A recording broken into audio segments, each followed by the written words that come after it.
Welcome to A Guide to Every Deck in Modern. Today we're looking at Eldrazi Tron.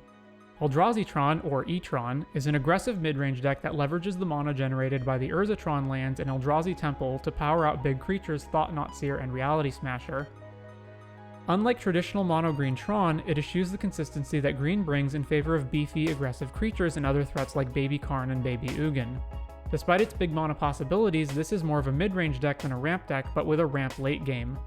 E-Tron leans heavily on Chalice of the Void, and whether the deck is good usually depends on whether Chalice is effective in the current metagame.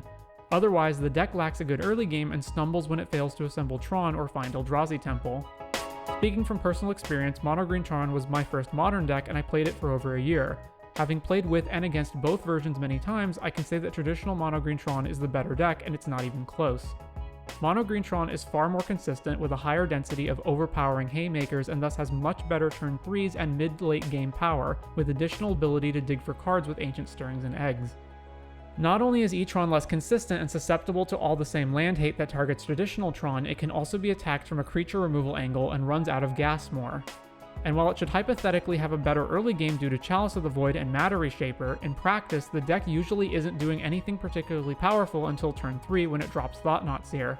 Obviously the deck's best starts are double Eldrazi Temple into turn 2 Thought-Knot, but this is rare. When you compare a turn 3 Thought-Knot to Wormcoil Engine or Karn Liberated, it's clear which is better. Additionally, the printing of Boseiju in Kamigawa Neon Dynasty has forced the deck into playing traditional basic lands since Wastes technically doesn't have a basic land type, and would turn Boseiju into a wasteland if the deck didn't run any.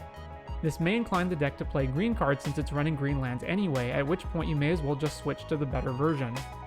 What E-Tron needs to be competitive over its big brother is a significantly better early game, either due to new, cheap colorless threats, or cards in the same vein as Chalice, for which I foresee neither happening soon.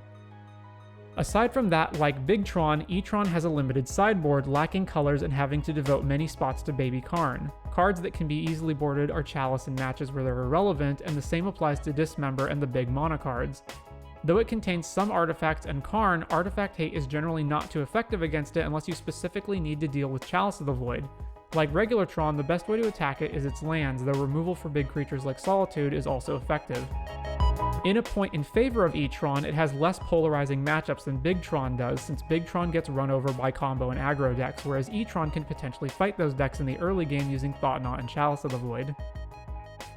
Tips and tricks. Karn recovers cards from exile, not just your sideboard. Use Relic of Progenitus to rebuy lost pieces.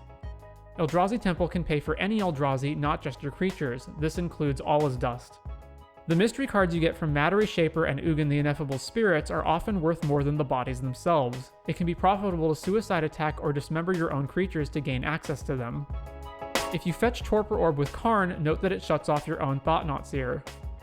Reality Smasher's discard protection applies only to spells, not abilities, so for example, it won't have any effect on Solitude. Even though the deck's main plan is attacking with creatures, it can be viable to turtle up behind Ensnaring Bridge and win in a number of other ways, with Walking Ballista, stripping the opponent's mana with Liquid Metal Coating, or assembling a superior board state and then disposing of Ensnaring Bridge. You can animate Bridge with Karn and then kill it with Ballista or Dismember, or exile Bridge with Ulamog. I hope you've enjoyed this look at E-Tron. I want to thank my fellow players in the Magic community for whom sharing their experiences helps make these guides possible. You can find additional resources, such as an up-to-date deck list, in the description. If you think I left out anything important or got something wrong, please leave your thoughts in the comments, and stay tuned to see what deck we look at next time.